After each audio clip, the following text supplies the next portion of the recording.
Assalamualaikum warahmatullahi wabarakatuh. Perkenalkan, nama saya Adi Irma Lailatul Fajriyah dari jurusan Ekonomi Syariah semester 4 kelas B. Di sini saya akan membuat tugas video dari mata kuliah Manajemen Investasi dan Pasar Modal Syariah.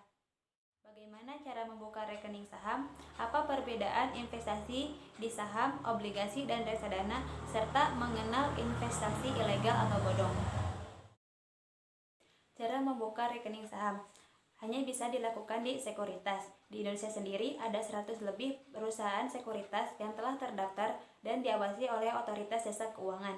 Langkah-langkah yang harus kalian lakukan ketika akan membuka rekening saham yaitu menentukan sekuritasnya. Selanjutnya, kalian akan diminta mengisi form formulir pembukaan rekening saham.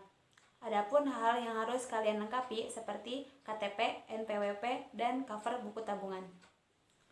Setelah kalian mengisi form formulir pembukaan rekening saham, kalian akan diminta untuk mengisi form formulir rekening dana nasabah atau RDN. RDN itu sendiri adalah rekening dana yang ditempatkan di bank untuk transaksi saham. Proses pembukaan rekening saham dan rekening dana nasabah akan memakan waktu kurang lebih 1 minggu.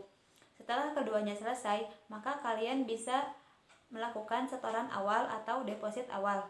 Caranya, kalian sudah dapat nomor rekening dana nasabah. Di situ ada nomor rekeningnya. Nah, kalian tinggal mentransfer dana kalian ke nomor rekening tersebut.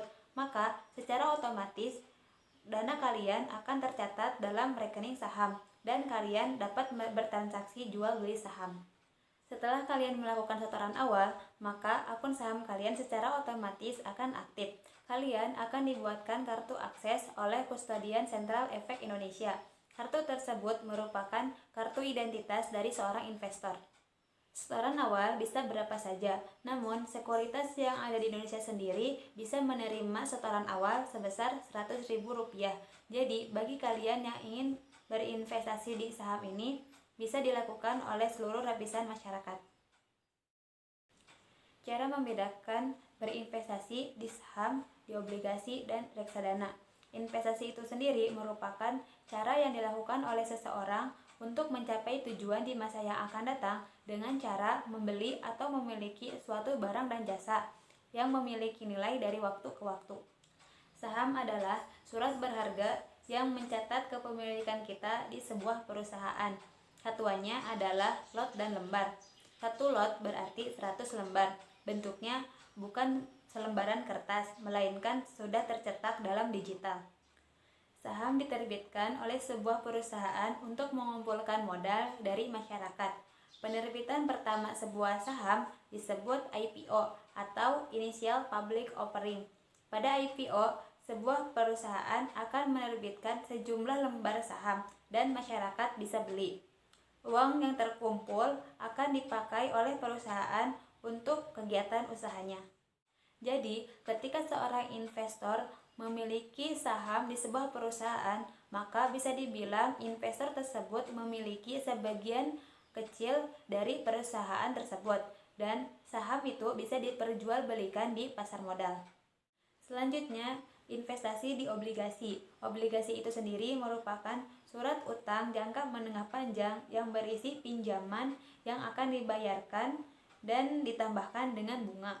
Ketika kita berinvestasi di obligasi, maka risiko yang ditimbulkan kecil karena sudah ada kepastian mengenai pembayaran pokok dan pembayaran bunga. Ketika kita berinvestasi di obligasi pemerintah, maka biasanya akan aman karena dilindungi oleh undang-undang. Selanjutnya, investasi di reksadana. Reksadana intinya adalah produk keuangan di mana kita dan ribuan orang lainnya atau investor mengumpulkan dananya menjadi satu kemudian diserahkan ke pihak lain, yaitu perusahaan yang menjadi manajer investasi yang akan menginvestasikan dana kita ke berbagai instrumen keuangan lainnya, misalnya saham, obligasi, dan pasar uang.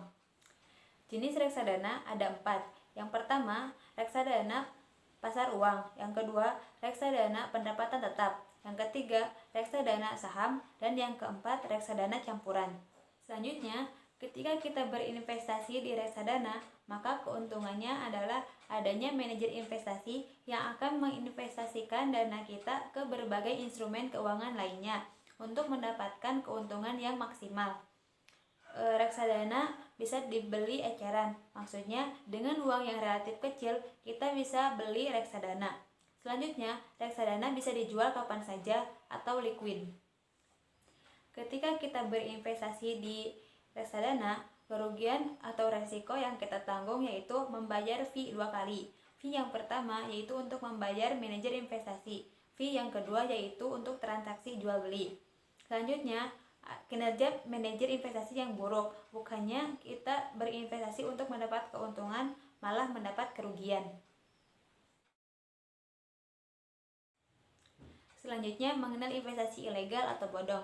Investasi ilegal sering juga disebut skema Ponzi atau money game. Ciri-ciri dari skema Ponzi yaitu yang pertama, tidak terregulasi dengan jelas di OJK, APLI, Bapepti, dan AAJI. Yang kedua, member get member, maksudnya adanya upland dan downland. Yang ketiga, menawarkan imbal hasil yang tinggi. Yang keempat, bisnis model usaha yang tidak jelas. Yang kelima, suatu saat piramida tersebut akan runtuh. Mungkin cukup sekian penjelasan dari saya mengenai pembukaan rekening saham, perbedaan investasi di saham, obligasi, dan reksadana, serta mengenal investasi ilegal atau bodong. Billahi taufiq wal hidayah. Wassalamualaikum warahmatullahi wabarakatuh.